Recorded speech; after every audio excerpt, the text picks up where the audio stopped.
Buenas tardes a todos, muchas gracias por venir.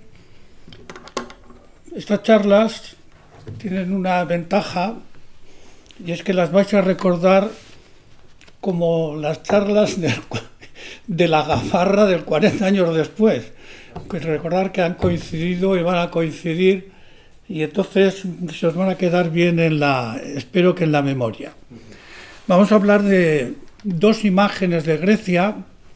Otras veces hemos hablado de varias imágenes que han dado la tradición europea del mundo griego, Herder, Hölderlin, los Byron y otros. Y la cuestión no solamente la pluralidad de imágenes que ha habido, sino sobre todo, a mi modo de ver, la diversidad. Y la pregunta es, ¿a qué es debida esta diversidad de imágenes del mundo griego cuando de hecho los descubrimientos que nosotros hacemos sobre el mundo griego no cambian fundamentalmente la estructura del mundo griego? Los textos literarios están editados prácticamente todos o casi todos, y lo mismo la arquitectura, la plástica, etcétera, etcétera, siguen siendo las mismas. Entonces, ¿a qué es debido esta pluralidad de imágenes? ¿Por qué recurrimos periódicamente a Grecia? Porque no siempre Grecia ha gozado de una gran fama o no siempre se ha convertido en un centro de atractivo cultural. ¿Cuál es la imagen correcta de Grecia? Si es que podemos preguntar esto. ¿Hay una imagen correcta de Grecia, una imagen definitiva del mundo griego? Yo he elegido esta vez dos imágenes, como veréis, distintas, la de Heidegger y la de Hannah Arendt, por dos razones. En primer lugar, por la proximidad cronológica a nosotros. Probablemente son las imágenes, sobre todo la de Heidegger, la más determinante que ha habido en este siglo del mundo griego, y además porque entre ellos hay una proximidad de alumnado. Hannah Arendt fue alumna de Heidegger y, como veréis, la imagen que da Hannah Arendt del mundo griego es muy diferente a la que da el propio Heidegger. Entonces es una cosa, a mi modo de ver, como mínimo sorprendente.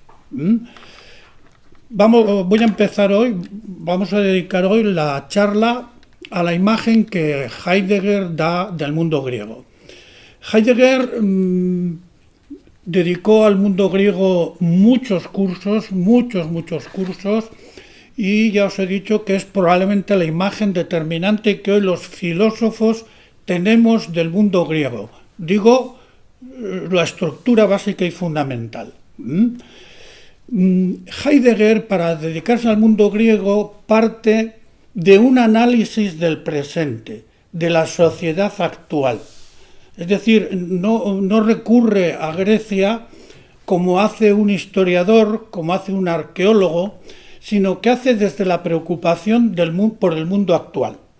Según Heidegger, el mundo actual es el mundo de la tecnología. No es que en el mundo actual, según Heidegger, haya mucha técnica o mucha tecnología, sino que es exactamente la esencia del mundo actual. Si se le preguntara a él, por lo menos a partir de los años 50, si se le preguntara a él ¿qué es el mundo moderno, el mundo actual?, él diría, el mundo moderno es tecnología. ¿Qué entiende Heidegger por tecnología? En primer lugar, no es la técnica. La tecnología no es la técnica, sino es la mentalidad que genera la técnica. Por tanto, Heidegger ya de entrada se coloca en el nivel del conocimiento, porque la mentalidad es un conjunto de ideas, es un conjunto de representaciones que llevan a unos comportamientos u a otros. En este caso, según él, al comportamiento técnico. Pero en principio es una mentalidad. ¿Y en qué consiste la mentalidad técnica? Pues consiste básicamente en someter la tierra. Es la idea básica y fundamental. La tierra está al servicio del hombre, la tierra no tiene valor por sí misma, sino que la tierra es aquello que el hombre quiere hacer con ella. El hombre es dueño y señor de lo que hay. Si miramos, por ejemplo, al mar, no ya a la tierra, digamos, desde el punto de vista geográfico, sino al mar como elemento, ¿qué es el mar? Por ejemplo, el mar es el transporte. El mar no es realmente fuente de vida o cosas por el estilo, sino el mar es utilizado como transporte de mercancías. ¿Qué es el aire? El aire es un elemento que sirve para volar y para bombardear normalmente en casos de bélicos. Incluso los planetas no son seres divinos o seres superiores o astros que están circulando en el universo, sino que los planetas son para la mentalidad moderna fuente de riqueza, o sea, son minerales que hay allí y que se va a explorar con la excusa de que se va a buscar la vida o no se va a buscar la vida, pero de hecho se va a buscar riqueza para poder explotarla en beneficio del hombre. Esta mentalidad tecnológica, insisto, lo de mentalidad, supone obviamente que las cosas no tienen ningún valor por sí mismo. Las cosas solamente tienen valor en función de aquello para lo que están. Y aquello para lo que están es el hombre. El hombre decide cuál es el valor de las cosas. Por eso el hombre, el mundo moderno, según Heidegger, ha convertido la realidad en un objeto perfectamente manipulable y consiguientemente él se ha convertido en un sujeto. Esta es la mentalidad tecnológica, el dominio de la realidad, no solamente de la naturaleza, sino de la realidad, convirtiéndolo en una dualidad de sujeto y objeto. Bien. Y esta mentalidad, según Heidegger, la denomina, de un término verdaderamente expresivo, es una mentalidad devastadora. Es la devastación, es un término que había utilizado antes Nietzsche y que Heidegger hace también suyo. Esta devastación, dice Heidegger, va creciendo. O sea, no es que hasta ahora hayamos llegado a la situación tecnológica, sino que es que además la devastación, en un término muy poético, y desde luego expresivo, va creciendo. Va creciendo, por un lado, en intensidad, es decir, las teorías que se van produciendo, tanto las teorías filosóficas, sociales, políticas, científicas, van cada vez más orientadas a este dominio de la realidad. Y va creciendo también, por otro lado, en extensión. Es decir, hay más ámbitos de la realidad que cada vez caen más dentro de esta mentalidad tecnológica. Si antes, por ejemplo, la economía podía ser dominante porque permitía sobrevivir al hombre a través de la extracción de minerales y de la riqueza de la tierra, se va extendiendo esta mentalidad tecnológica, por ejemplo, al mundo social. El mundo social y político se convierte en algo que los poderes públicos, o quienes sean, y que no tienen nombres propios, van manejando de acuerdo a los intereses. Heidegger no menciona grupos sociales, simplemente habla a los intereses humanos. Entonces la sociedad no está orientada a la convivencia, como decían los grandes clásicos del pensamiento político, sino que está orientada también, diríamos, al dominio. Y por otro lado, el ámbito privado, el ámbito de la intimidad, está cada vez más sujeto a esta mentalidad de dominio a través de las psicoterapias, a través de estos tópicos que aparecen en la vida colectiva, que los estamos viendo constantemente y a todas horas. Hay que superarse, hay que ser mejor. Es decir, si uno ha batido un récord de velocidad, el siguiente tiene que ser batido también, etcétera, etcétera, ser el número uno. Y con lo cual, según Heidegger, lo que ocurre es que el hombre en esta sociedad pierde su autenticidad, deja de ser uno mismo se convierte en algo colectivo, se convierte en algo absolutamente anónimo y absolutamente uniforme. Es, en este sentido, el dominio del igualitarismo total. Bueno, esto es la descripción que Heidegger hace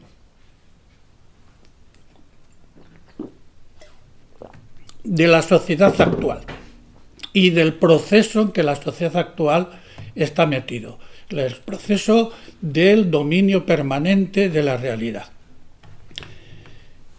Heidegger no le gusta esta situación y reacciona contra ella, se levanta contra ella, no contra la técnica, sino contra la mentalidad que ha generado la técnica. Precisamente por eso Heidegger está siempre presente, digamos, que las ideas son lo que dominan la historia y la sociedad y no a la inversa.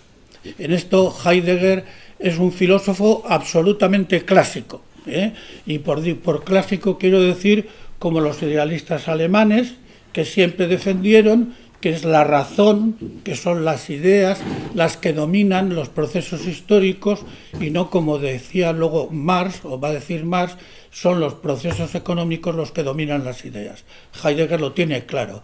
Es siempre la mentalidad, y por tanto la filosofía, como resumen de la mentalidad, lo que domina los procesos históricos.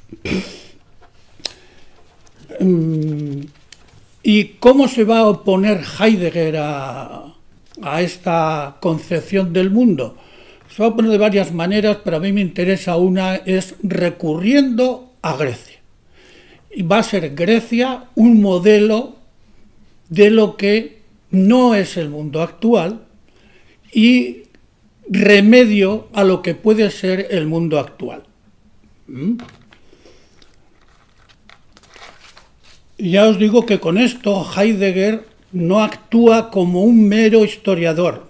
O sea, no le interesa a Heidegger si hubo tantos filósofos que pensaron cada filósofo, o en fin, si un filósofo es más importante que otro.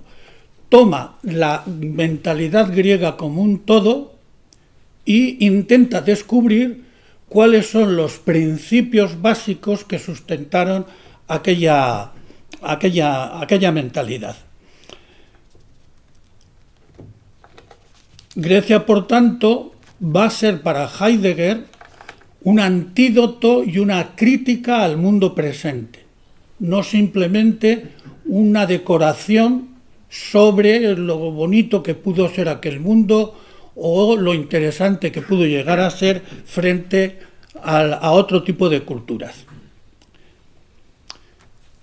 ¿Cómo entiende Heidegger el mundo griego?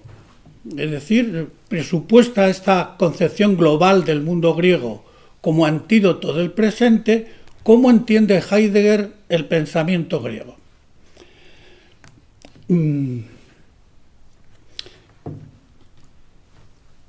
Un resumen así básico, es decir, que para Heidegger el sentido de nuestra historia está en Grecia, porque según él, aunque esto no voy a desarrollarlo a menos que queráis luego hacer alguna pregunta sobre el particular, toda la tradición europea cultural es una prolongación del mundo griego, con variantes, pero es una prolongación del mundo griego. Entonces, si realmente descubre en Grecia el origen de nuestro mundo, en Grecia tiene que estar también el mal de nuestro mundo y al mismo tiempo el remedio para nuestro mundo. Esto es la lógica de Hegel, de Heidegger, la lógica de Heidegger. Heidegger no recurre a ciertas filosofías. Cuando se habla de Grecia, normalmente los historiadores o los filósofos han priorizado un filósofo sobre otro. Entonces han dicho, Sócrates es el representante típico del mundo griego. Entonces han expuesto la filosofía de Sócrates, por qué dio la vida por sus ideas, y se quedan ahí. Otros dirán, no, ha sido Platón, otros que Aristóteles, en fin. Heidegger nunca recurre a las ideas de los filósofos, esto es muy importante, sino que recurre a los supuestos que están en las ideas de los filósofos. Y según Heidegger, estos supuestos están expresados siempre en ciertos términos. En esto Heidegger es bastante novedoso. Es decir, no va a exponer la filosofía de Sócrates, ni un resumen de la filosofía de los presocráticos, aunque él es un gran experto en los presocráticos, sino que va a estudiar algunos términos que aparecen constantemente en los filósofos griegos y que según él van a consistir, si utilizamos una metáfora arquitectónica, en, por un lado, el fundamento de todo el edificio del pensamiento griego. Con unos buenos fundamentos puedes hacer edificios de 2 o de 20 plantas, pero también diríamos la forma del pensamiento griego. Puedes variar constantemente. Todos los filósofos griegos, según Heidegger, han estado dándole vueltas a lo que estos términos tienen de significado. Entonces, insisto, la exposición que Heidegger va a hacer del pensamiento griego va a ser a través de una terminología muy concreta. Vamos a empezar por estos términos. Según Heidegger, toda filosofía y toda concepción del mundo, ahora filosofía es concepción del mundo, es decir, la imagen que una sociedad se hace de la realidad. Consta siempre como mínimo de 2 elementos. Uno es una imagen de la realidad y otra es la imagen del hombre dentro de esa realidad. Entonces vamos a empezar con la imagen de la realidad que según Heidegger tienen los griegos. Para Heidegger los griegos viven con esta creencia de que el hombre está implantado en la realidad. Esto parece una obviedad. Todo el mundo estamos en algún sitio, no solamente espacial, sino en un tipo de cosas con las cuales vivimos, con las cuales sobrevivimos, con las cuales tenemos que entendernos. Sean cosas naturales, sean cosas históricas, sean cosas personales, etcétera, etcétera. Pero no es tan evidente porque en una sociedad como la nuestra, vamos a remitirnos otra vez a la idea de la tecnología, en una sociedad como la nuestra, en donde el dominio es la actitud básica, la realidad se evapora, la realidad pierde consistencia, carece realmente de fuerza. Entonces, afirmar que los griegos vivieron en la realidad, implantados en la realidad, es una afirmación extraordinariamente consistente y extraordinariamente fuerte, a pesar de que para el sentido común es la más normal del mundo. Pero desde el punto de vista de la tecnología actual, no. No sé si me he expresado bien. Cualquiera de nosotros estaría de acuerdo con esto. En ese sentido podemos decir nosotros somos griegos. También los griegos viven en un mundo de realidad. Bien. Nosotros tenemos gustos, aficiones que son los que predominan sobre lo posible, sobre la posible realidad. ¿Y cómo conciben o cómo ven esta realidad? Pues los griegos la ven como un todo. Ya empezamos a matizar esta noción de realidad. La ven como un todo unitario. Es decir, no se trata de parcelar cosas, de parcelar ambientes, de poner a un lado la vida, al otro lado lo inanimado, al otro lado lo mineral, al otro lado los dioses, sino que intentan percibir el conjunto de diversidades que existen y de cosas distintas desde una misma característica. Todo lo que hay tiene una misma condición, una misma naturaleza. Por tanto, la concepción que los griegos tienen es la realidad como una totalidad unitaria. Es muy llamativo que en los textos de los presocráticos iniciales la palabra todo es seguramente la que más aparece. Ya con Tales de Mileto aparece el término, la primera frase presuntamente filosófica: el agua es el principio de todas las cosas. Panton, Grematon, Metis. En los sofistas aparece, en todos los demás aparece una y otra vez. Yo creo que es el término que más, el término que más aparece en toda la filosofía griega. Bueno, este es un primer momento, por así decirlo, de la concepción griega de la realidad. Un todo en que el hombre está instalado. Ahora bien, ¿cómo perciben los griegos ese todo? Aquí es conveniente que hagamos una distinción entre cosa e interpretación, porque muchas veces se confunde. Vamos a poner ejemplos triviales de la vida cotidiana.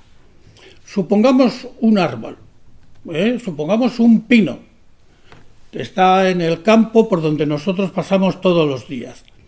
Bueno, un pino tiene una realidad determinada, crece de una manera, hay que regarlo de una manera, etcétera, etcétera. Es de hoja perenne, pero no es lo mismo el pino para un campesino que vive de él, que recoge las piñas, que para un carpintero que tiene que medir si es fácil de tallar, si no es fácil de tallar, si tiene nudos o no tiene nudos, si pesa mucho o pesa poco, si es duradero o no es duradero, o para un comerciante. Un comerciante lo que tiene que hacer es por cuánto lo compro y por cuánto lo vendo, y si me compensa el esfuerzo que he hecho o no me compensa. El pino es el mismo, absolutamente el mismo, pero el sentido que el pino tiene para cada una de estas personas es muy diferente. Al sentido es lo que se suele llamar en filosofía interpretación. Entonces, voy a poner otro ejemplo que también es fácil de entender el concepto de interpretación. Una mercancía cualquiera, unas alubias. Las alubias tienen también una consistencia química y un valor alimenticio. Pero claro, no es lo mismo una alubia para el comerciante, que también busca su ganancia, traiga de donde traiga la alubia, que para un usuario que tiene que estar pensando si le viene bien para el estómago, si tiene vitaminas o no tiene vitaminas, o para un distribuidor, un planificador, etcétera, etcétera. Entonces, digamos, la alubia sigue siendo la misma, o sea, no hay ninguna distinción, la cosa es idéntica, pero el sentido que tiene para cada una de estas personas es muy diferente. A veces el sentido, como habéis visto, es colectivo. El comerciante puede haber 1000 comerciantes, el carpintero puede haber 1000 carpinteros. Bueno, entonces diríamos, para la mentalidad griega, Heidegger hace lo mismo. Los griegos viven en la realidad, instalados en la realidad. Pero ¿cómo la sienten? ¿Cómo la viven? ¿Cómo la interpretan? Esta es la cuestión básica y fundamental. La viven, según Heidegger, de la siguiente manera.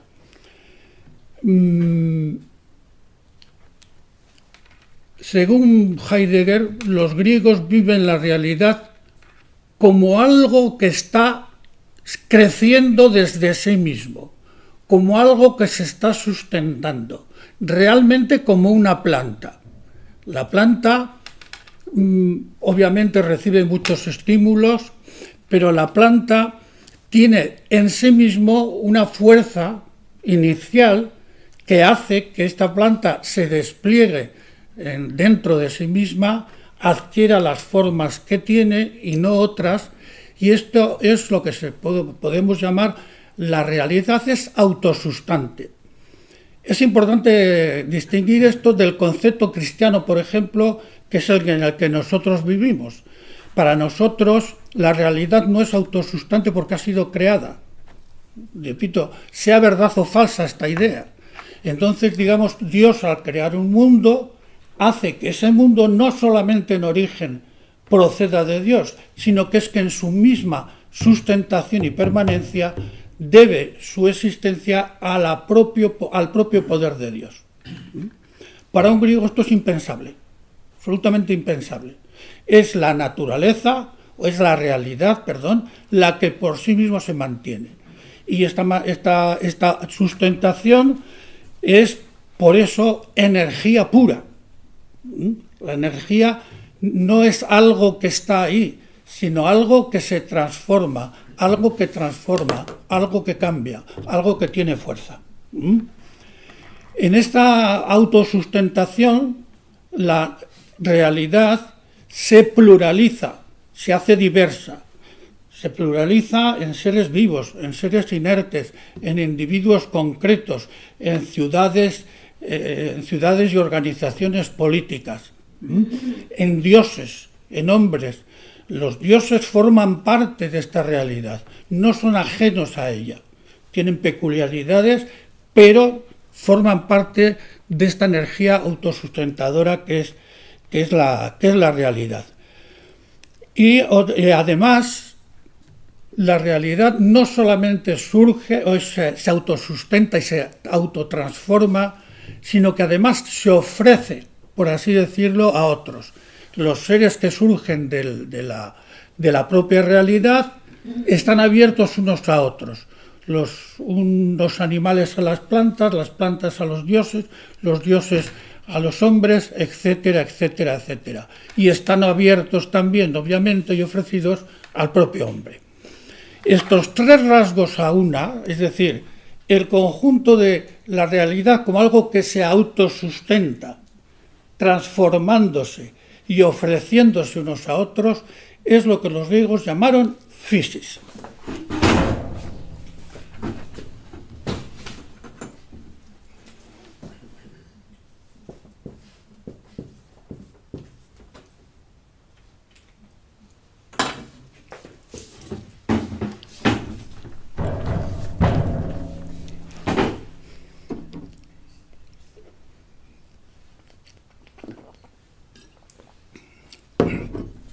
Esta es una palabra que ha solido ser traducida por naturaleza.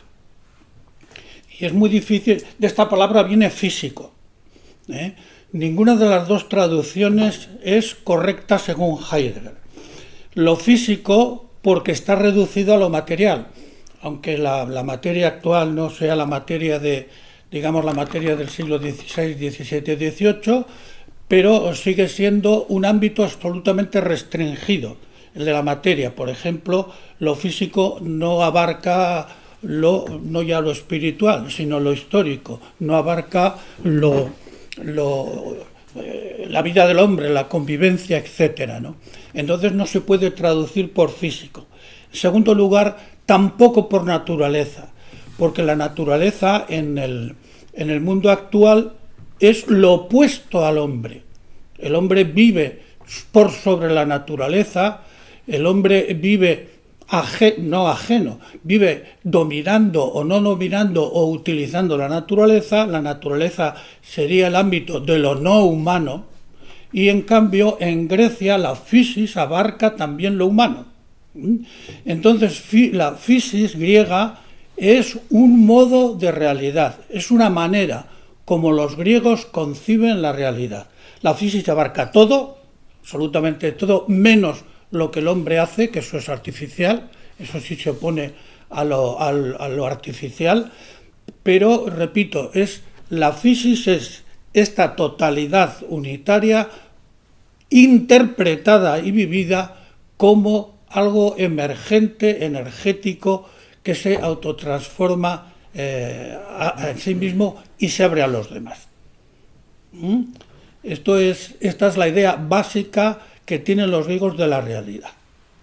Pero la physis es solamente uno de los aspectos de la presentación. He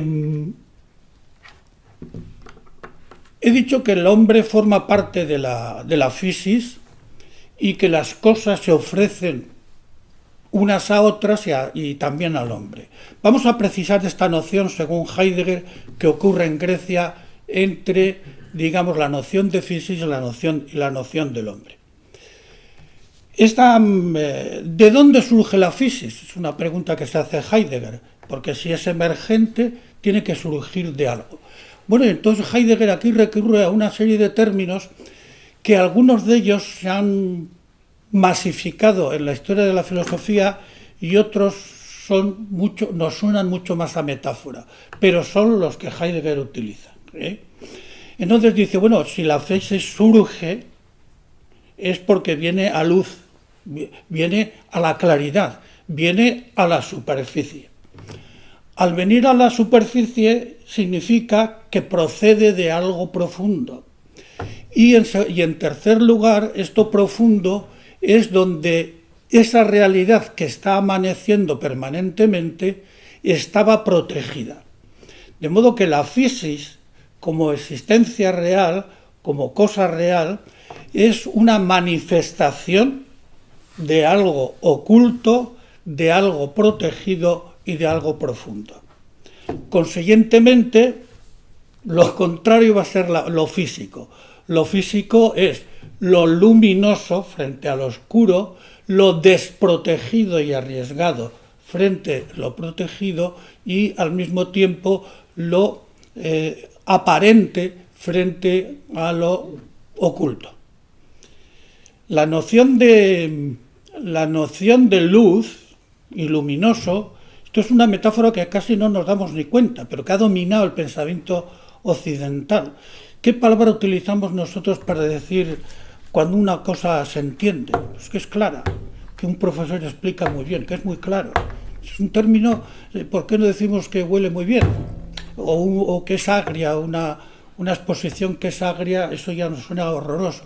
Pero podríamos utilizar términos de cualquier otro rasgo perceptivo para designar una realidad que no tiene nada que ver, en principio, con la realidad en la que vivimos.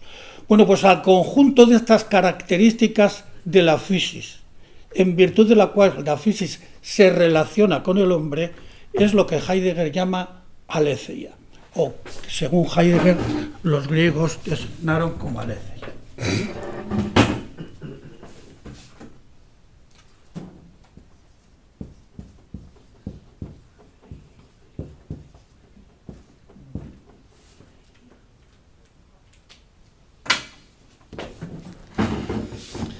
Este es otro término que Heidegger también revisa.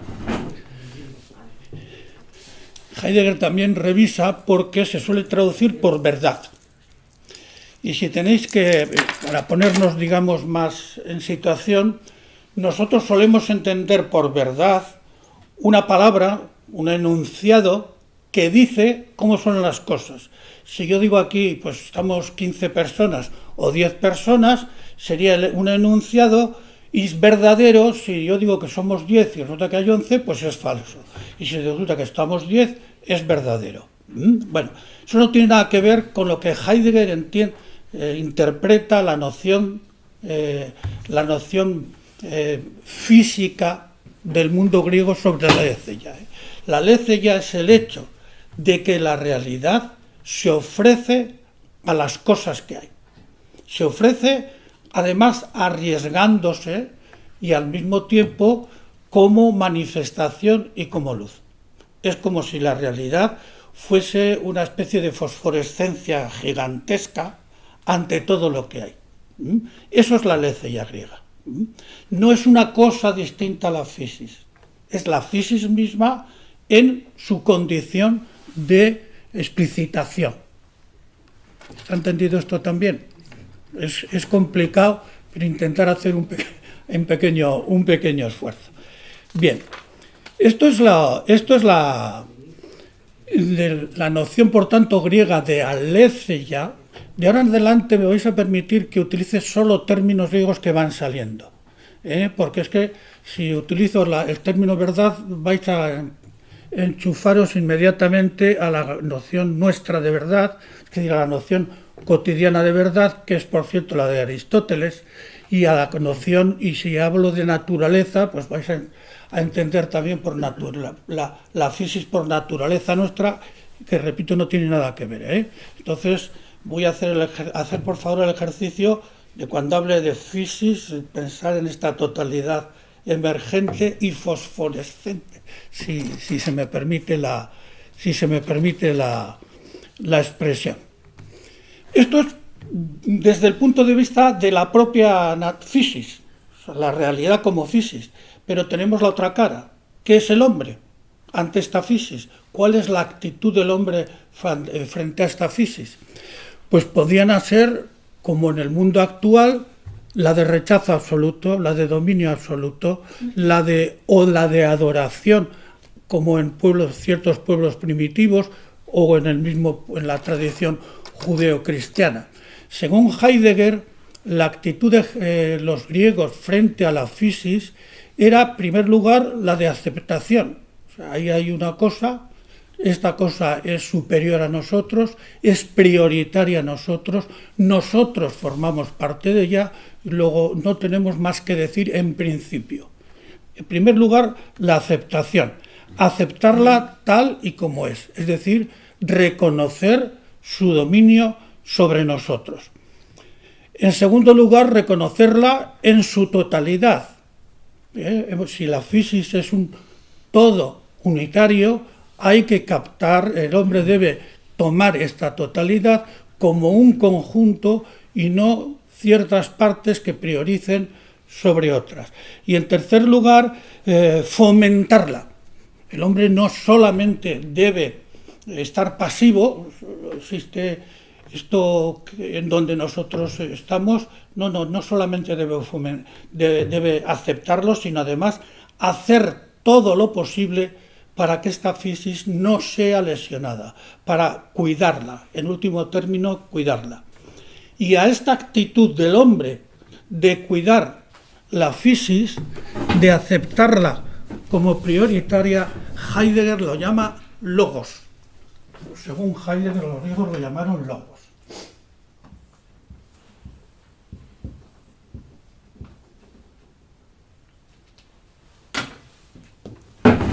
Otro término al que Heidegger da una interpretación absolutamente distinta al que ha dado la tradición. Porque la tradición ha interpretado logos, ha traducido logos como razón. Y ha entendido la razón como dos cosas distintas pero complementarias. Por un lado, como cálculo. Es decir, la razón se trata de poner a un lado los pros, a otro los contras, medir la ventaja de los pros sobre los contras o viceversa y quedarte con alguna cosa de ellas, con alguna de ellas. Y en segundo lugar ha entendido también con razón la capacidad discursiva. Si hago una afirmación, de esa afirmación se pueden deducir cantidad de otras afirmaciones. Es lo que se suele llamar normalmente la lógica, que está perfectamente estructurada. Como veis, Heidegger no entiende por logos esta noción. No es que rechace la lógica occidental, sino lo que entiende por logos es esta capacidad que el hombre tiene y debe tener, según los griegos, de hacerse, digamos, con el universo entero, digamos, para percibirlo en su auténtica entraña. Y finalmente, hay cómo el hombre consigue hacerse con esta realidad a través del logos, pues de una manera, y es siendo capaz de percibir en los elementos más elementales de la vida cotidiana y de la realidad lo que tienen de más extraordinario. Como dice Heidegger, una frase muy bonita, captar lo extraordinario en lo ordinario. Y esta capacidad de captar lo extraordinario en lo ordinario, es decir, de captar que lo que hay no simplemente está, sino que se está sustentando, y que no simplemente se está sustentando, sino además se está manifestando, es lo que los griegos llamaron zaumatzen.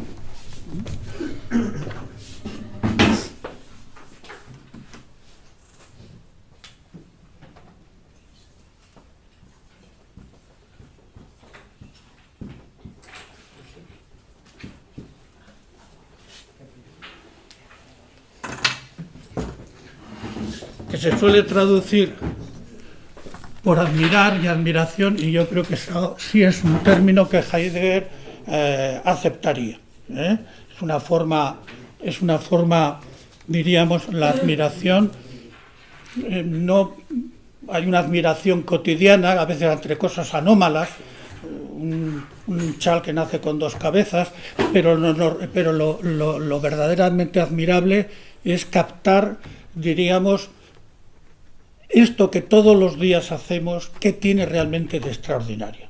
Esto es el Zaumache.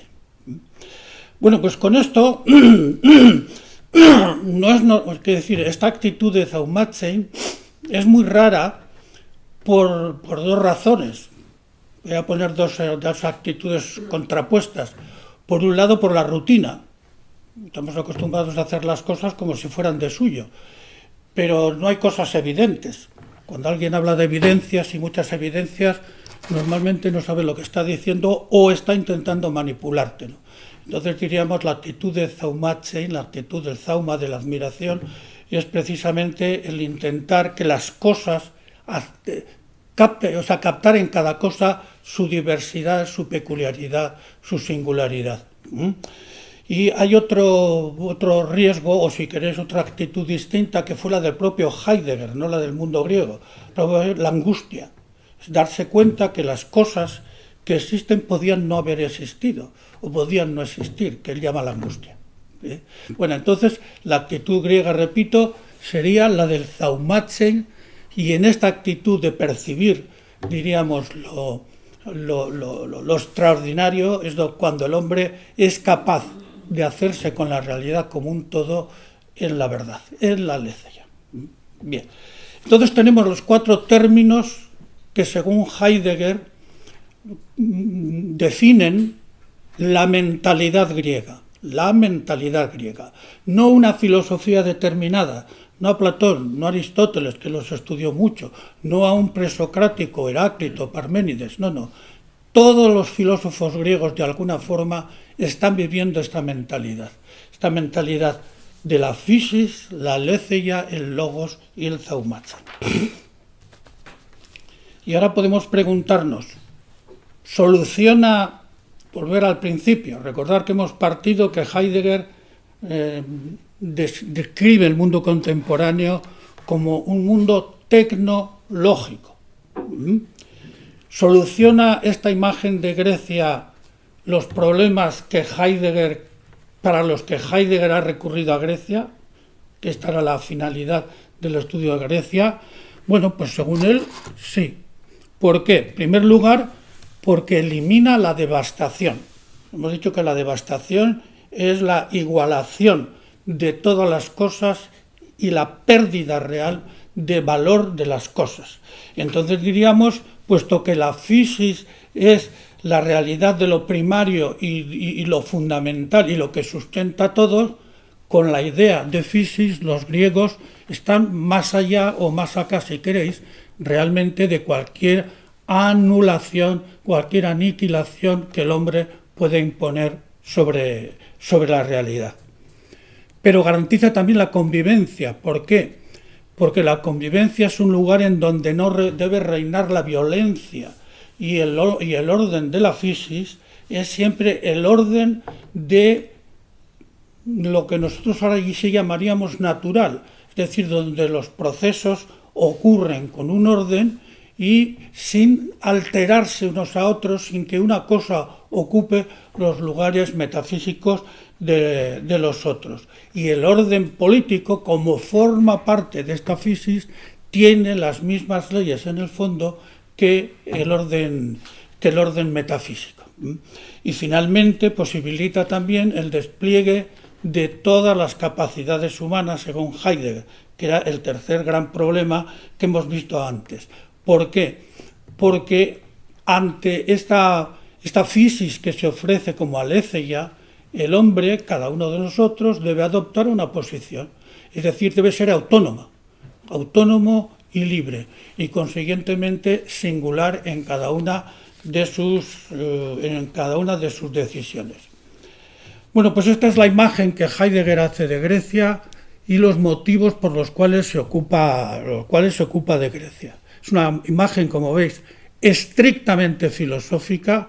Heidegger no se mete y no se ocupa de la arqueología absolutamente para nada y maneja textos literarios, pero es una imagen estrictamente filosóficos. Y también es muy interesante la idea de que el recurso a Grecia frente a lo que dicen no es por un conservadurismo, sino exactamente por lo contrario. Es como una crítica al presente del mundo actual que a él le desagrada profundamente. Y esto es todo. Si queréis luego preguntar algo, vosotros veréis.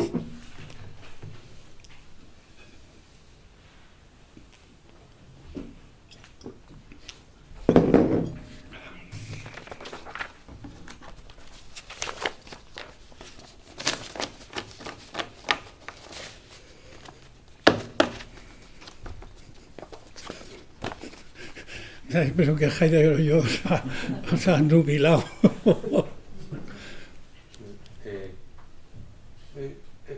Esto me hace una remembranza así un poco de la ecología y los movimientos de respeto a la naturaleza de los pueblos indígenas, que hoy en día está un poco resurgiendo el desarrollo sostenible, todas las críticas al despilfarro y la destrucción que hace el capitalismo de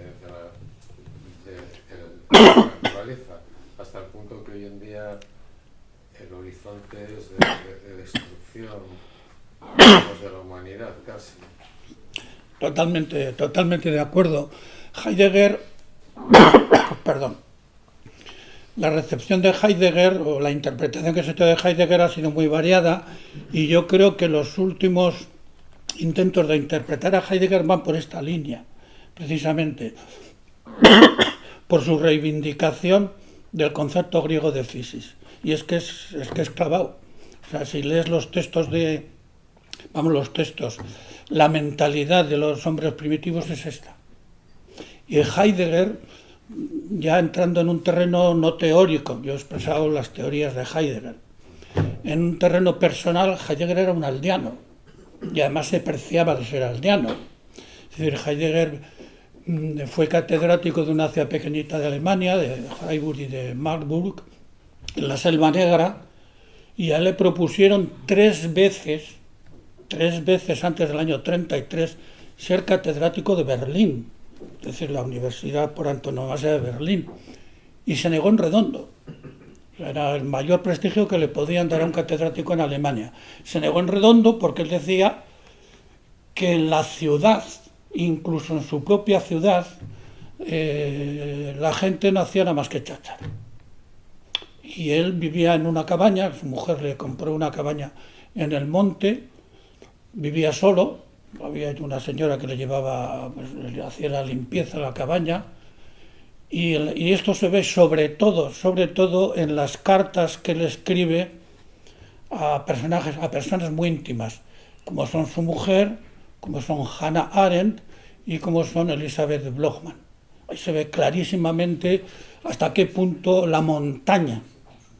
Y tiene dos libros que son recopilaciones de artículos muy densos de filosofía griega, y que llevan todos en el título el término camino del bosque. Bueno, uno es literalmente Holzwege, camino del bosque, o sea, sendas perdidas. Y el otro es, ¿cómo se llama? No, Hitos, ¿cómo se llama? También tiene en el título el nombre de... Y es que él era un hombre de monte. O sea, eso está claro. Y precisamente por eso los urbanitas de la escuela de Frankfurt le reprochan e incluso le insultan. Obviamente por otras razones políticas de fondo, pero le insultan. Adorno tiene frases absolutamente duras, porque dice que es un hombre que considera que la naturaleza, que los montes van a solucionar los problemas del hombre. O sea, que eso es... Y yo creo que la idea que él da es un contrapeso total, la idea que da de Grecia. La idea que da de Grecia es un contrapeso total a lo que él mismo dice, ¿no? La devastación nietzscheana del mundo, totalmente, sí. Antes nos has invitado a hacerte una pregunta para evitar una deriva inicial tuya, sobre un concepto que no sé si lo voy a expresar yo bien ahora. Has dicho, efectivamente, buscó Heidegger en la Grecia clásica, en la Grecia antigua, explicaciones en contra del criterio pseudo de la devastación. Y yo te pregunto, la cultura griega, que yo diría que es internacional, pero basada y extendida fundamentalmente entre los pueblos que como características mediterráneos y peninsulares, es decir, Grecia, Italia y España, evidentemente con la intervención de la cultura romana, pero ¿cómo es posible que un filósofo alemán haya despreciado no sé cuáles otras raíces, aunque no tan estudiadas, no tan conocidas como las que pueden proceder del norte o del centro de Europa? ¿Cómo se siente tan implicado desde Alemania por la cultura griega clásica, asumiéndola al 100% para su construcción filosófica? ¿Dónde está el porqué? Sí. Además has lanzado todo. Si alguien me pregunta, yo os diré, ¿no? Bueno, esto tiene que ver, yo creo, en parte con la historia alemana y en parte tiene que ver también con la concepción que Heidegger se hace de la filosofía. Vamos a ver, vamos a empezar quizás por lo más fácil.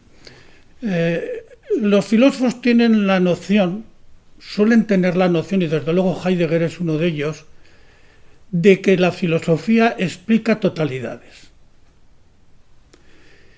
Y Heidegger, más en concreto, junto a Nietzsche, consideran que toda la cultura occidental, no solamente la europea, sino incluida también la alemana, la norteamericana, es una unidad en donde solo hay variantes de lo mismo.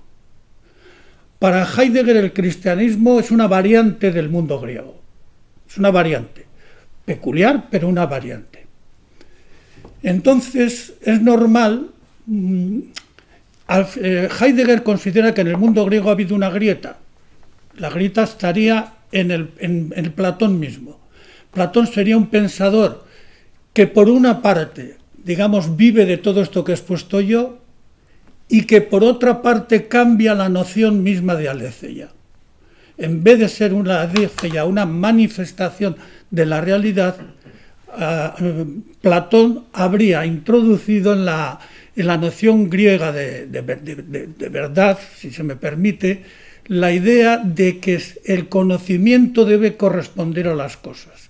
Y ese cambio, según Heidegger, es el que ha transformado toda la mentalidad occidental. Entonces, digamos, desde el punto de vista de la concepción filosófica, es una homogeneización de toda la cultura griega. Discutible, por supuesto, yo creo que ningún filósofo cristiano lo aceptaría, aunque sí habría matices ahí, pero esa es la idea. Con respecto a la cultura alemana, ha habido dos grandes momentos en que los alemanes se han ocupado de Grecia, básicamente. La del idealismo alemán, es decir, la de los grandes filósofos alemanes, que son Hegel, Fichte, más que Fichte, Hegel, Schelling.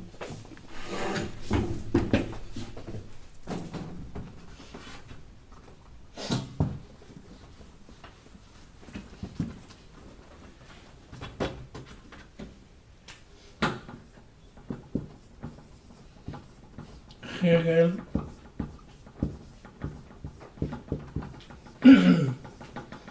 Schelling, Hölderlin,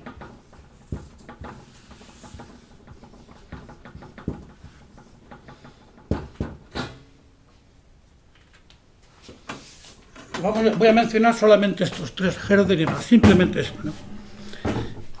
¿Qué les ocurre a esta gente en el siglo, o sea, hacia 1800, situaros hacia 1800, más o menos? ¿Qué les ocurre a esta gente? Esta gente vive un atraso cultural con respecto fundamentalmente a Francia y a Inglaterra, y además un atraso industrial, y son plenamente conscientes de ello, y además lo viven como un atraso también cultural. Entonces se dan cuenta que mientras que el francés es un idioma absolutamente desarrollado, que tiene una literatura y una filosofía espléndidas, y que el inglés exactamente igual. El alemán no tiene de eso ni siquiera algo parecido.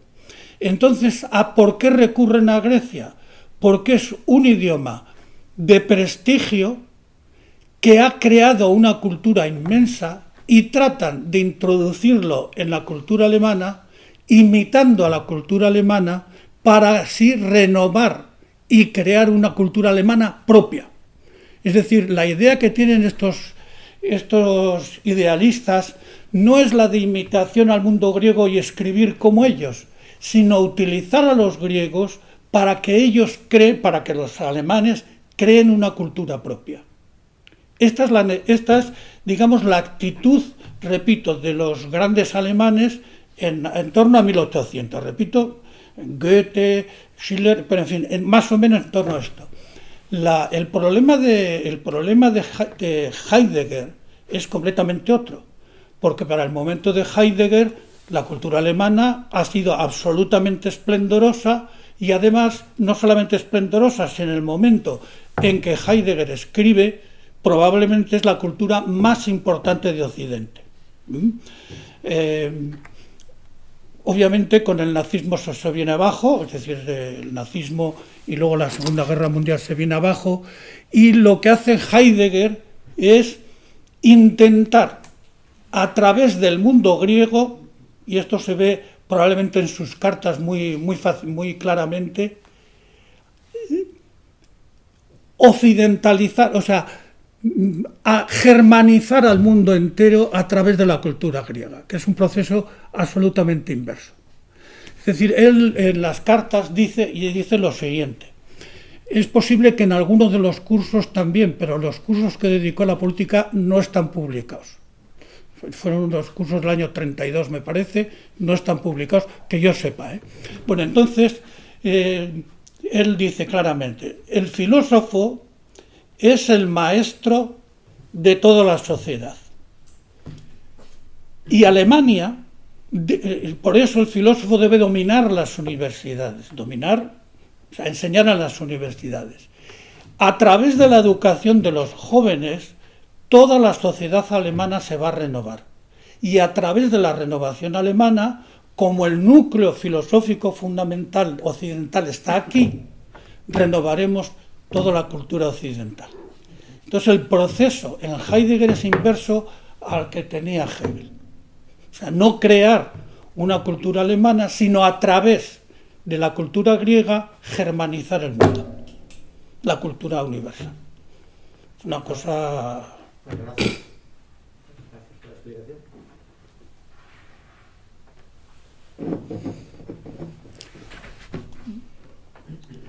Él es un misionero de la filosofía.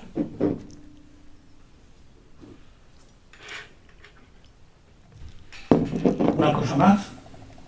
¿En qué momento se disocia la naturaleza del hombre o el hombre de la naturaleza? ¿En qué momento se empieza a considerar que el hombre no está dentro de la naturaleza, que son ajenos? Yo creo que hay dos momentos. En Occidente, Bacon lo dijo con absoluta claridad hacia el siglo XVI, ¿no? El pensar es dominar, lo dijo Bacon, y en eso no hace más que recoger ya la idea sintetiza la idea de la expansión del hombre a través de toda la geografía del mundo, digamos, hispanoamericano, etcétera, etcétera. Pero a mi modo de ver hay también una idea cristiana que es clásica, que es esencial.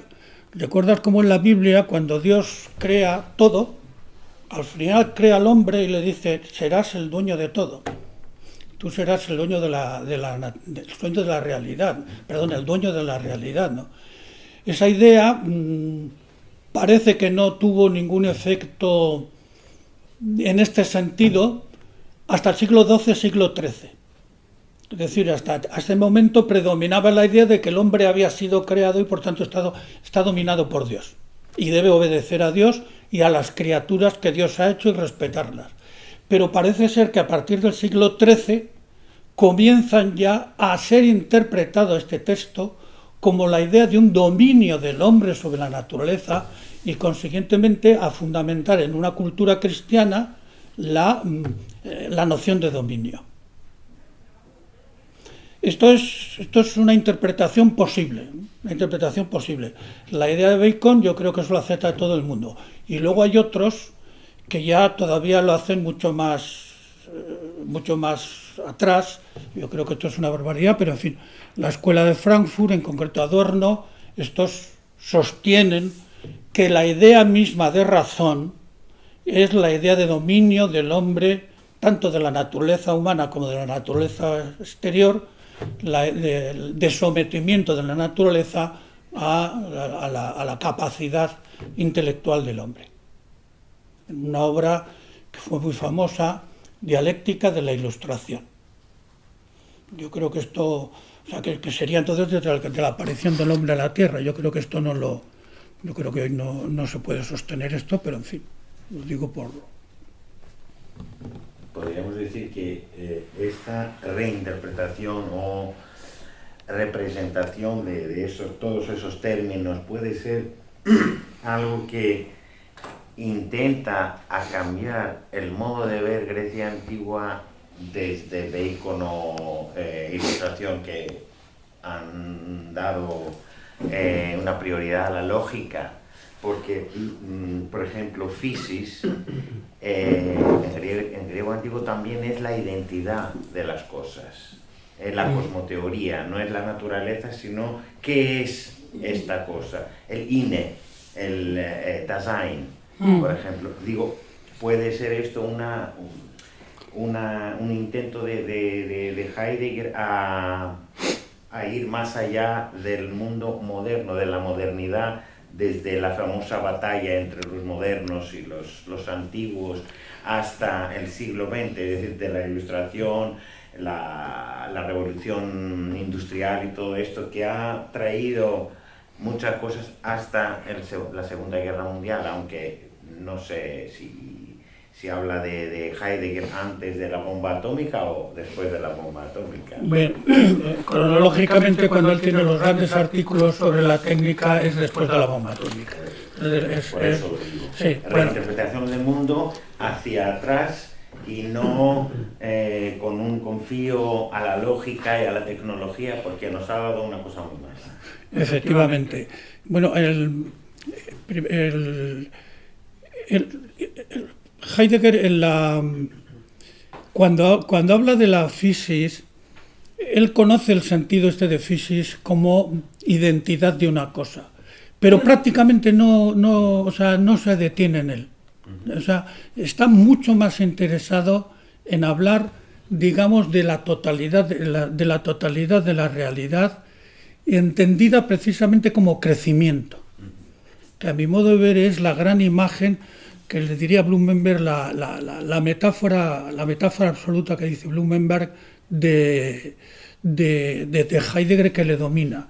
Es decir, él utiliza un lenguaje muy filosófico, en parte creado por él, pero otra parte es tradicional, pero es precisamente, diríamos, está dominado por una metáfora. Es que las cosas crecen, y crecer no es surgir desde sí mismo. Y desde luego su ataque a la lógica tradicional es evidente.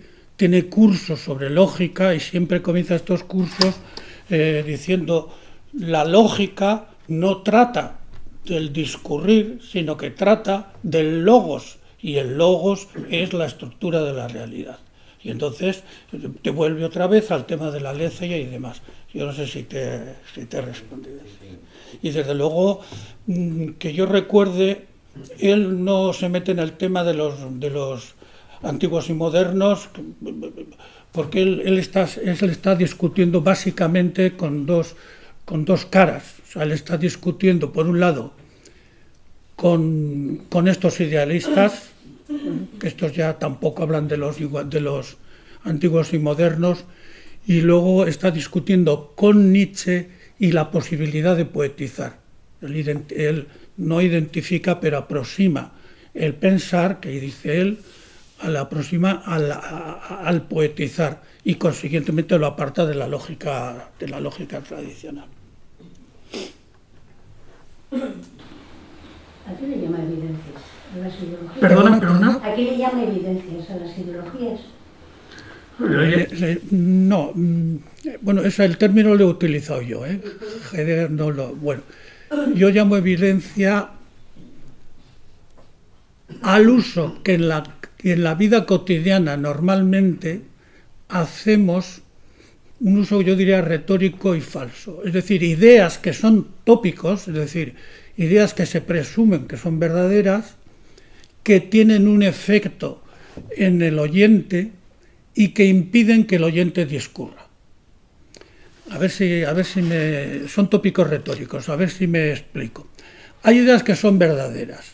Si yo digo que hay 100.000 millones de galaxias, cada una con 100.000 millones de estrellas, probablemente los astrónomos, hay aquí alguno oficio, me dirá que es verdad, esto es una idea. Pero no es un tópico, porque con esta idea tú no vas a ninguna parte. Si en cambio yo te digo hay que vivir porque son 3 días, eso es una idea absolutamente extendida que crea que motiva mucho a la gente, sea verdadera o sea falsa. Entonces, una evidencia es un tópico aceptado por muchos o poca gente en la sociedad que motiva el comportamiento y orienta comportamientos y por tanto diríamos también integra a los miembros de la sociedad. Entonces, normalmente cuando tú estás discutiendo, ahora poniéndose en la vida cotidiana, que era lo que yo me ponía, si tú estás discutiendo con una persona y te dice, no, es que esto es evidente, dile siempre que no. Porque te tiene encerrado. O sea, no te da posibilidades de discutir. Dices, no, esto es evidente para ti. Es decir, tú tienes motivaciones, ideas, etcétera, en las cuales tú puedes apoyarte para deducir esa noción, pero tú igual tienes otras completamente distintas.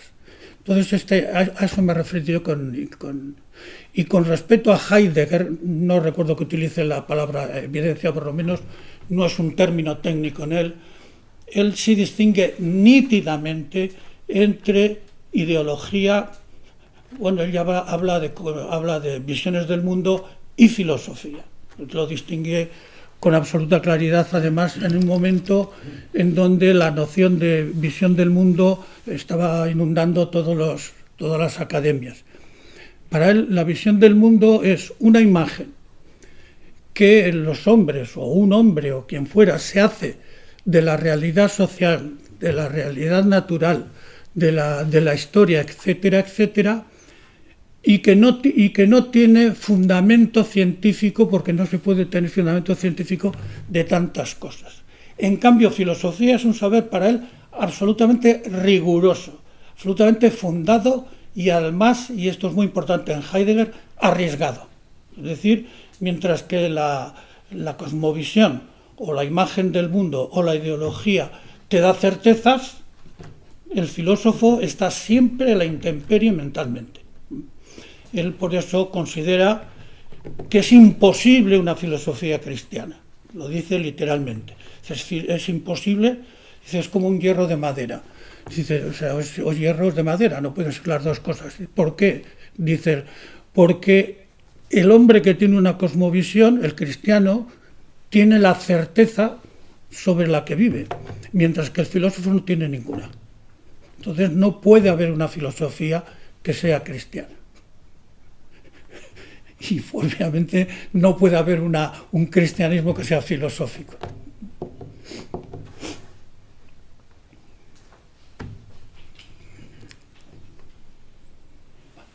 ¿Una cosa más? Y ya de chascarrillo. ¿Perdona? ¿Por qué perteneció al partido nazi? Porque todo lo que me estás contando pone en entredicho su filosofía. Pues esa es una gran pregunta. Una gran pregunta. Venía un poco de...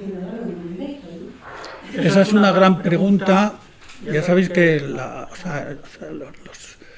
no digo todos, pero sí los intelectuales sobre Heidegger están divididos porque él pertenecía al partido nazi, él lo negó, pero vamos, los testimonios están ahí, quiero decir, se afilió el año 33, justo cuando Hitler llega al poder. Sus amigos íntimos, Jaspers, le dijo, por favor, no hagas esto, porque Heidegger era ya un filósofo absolutamente consagrado en el mundo, y le nombraron rector. En ese momento se nombraban los rectores, no lo elegían el profesorado, entonces lo nombran rector de la universidad y a los 4 o 5 meses dimite. Él nunca, bueno, cuando terminó la guerra lo echaron de la cátedra, pero claro, no se puede permitir ni los alemanes ni nadie una cabeza como esa tenerla fuera de la universidad. Entonces le hicieron el proceso y, en fin, lo volvieron a meter a la universidad.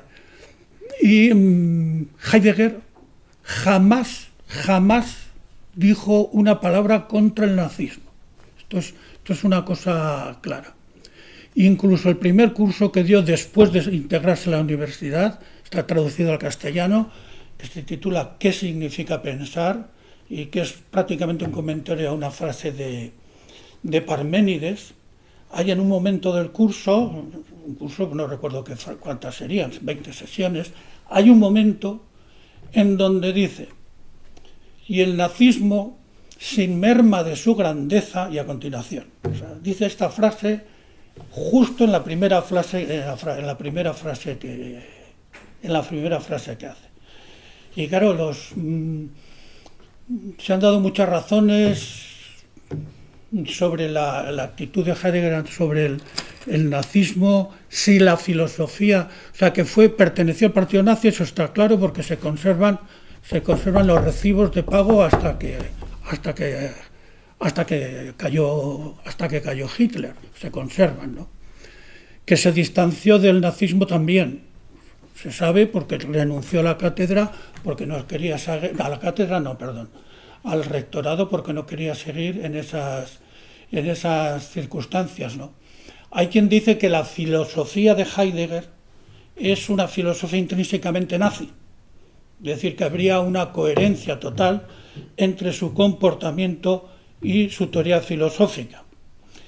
Yo leí el primer libro que se publicó sobre el tema, el de Farías, y claro, los argumentos que dan a mí me parecen absolutamente irrelevantes, o sea, porque dice que es que la idea de Heidegger siempre sostuvo que había una diferencia clara entre el hombre cotidiano de la vida diaria y el filósofo. Obviamente el filósofo es el hombre destacado y el hombre cotidiano pues es un pobre hombre, hablando en términos muy coloquiales. Y al mismo tiempo Heidegger insistió mucho en la noción de riesgo, en la noción de que venimos al mundo arrojados y que tenemos que vivir. Claro, y esto ha sido considerado, por ejemplo, por este hombre, por Farías, como un argumento a favor del nazismo. Hitler, todos los discursos de Hitler y de los nazis hablan del arrojo, etcétera, etcétera, ¿no? Claro, pero es que con este criterio toda la cultura occidental es nazi, porque toda la ascética que conozco se basa en la distinción entre gente que sigue sus caprichos y gente, en cambio, que se esfuerza por ser mejor. O sea, toda la cultura, o sea, la griega y la no griega, toda. Otros le critican, por ejemplo, su insistencia en la tierra, en algo que hemos dicho hoy, que era partidario de la tierra, partidario de la sangre, etcétera, etcétera, que era otro lema de los nazis. Blut, o sea, tierra y sangre, ¿no? Y Heidegger tiene algunos artículos, por cierto, algunos preciosos, comentando poemas de Hölderlin, que era un poeta también de la naturaleza, comentando algún cuadro de Van Gogh, etcétera, etcétera, ¿no? Pero también hay otra versión, por ejemplo, la que he dado yo, y la que él da de Grecia, en donde la naturaleza es precisamente la fuente vivificadora, que es como ha mencionado Javi, a mi modo de ver, la mentalidad del hombre primitivo. Y difícilmente al hombre primitivo se le puede considerar nazi, ¿no? entre otras razones porque no tiene mentalidad de dominio, sino tiene mentalidad de cultivador. Cultivador en el sentido literal del término, ¿no? De cuidador de la realidad, ¿no? Es un tema súper debatido. Y en Alemania, he estado en Alemania y con algunas personas no podía citar a Heidegger. Unas personas de relieve intelectual no podía citar a Heidegger, pero en asuntos absolutamente muy ajenos a toda la connotación política, ¿no? Y con otros, en cambio, pues no hay ningún problema. En fin, no me he discutido así. Bueno, pues muchísimas gracias por vuestra asistencia y por vuestras preguntas, que es siempre la manera de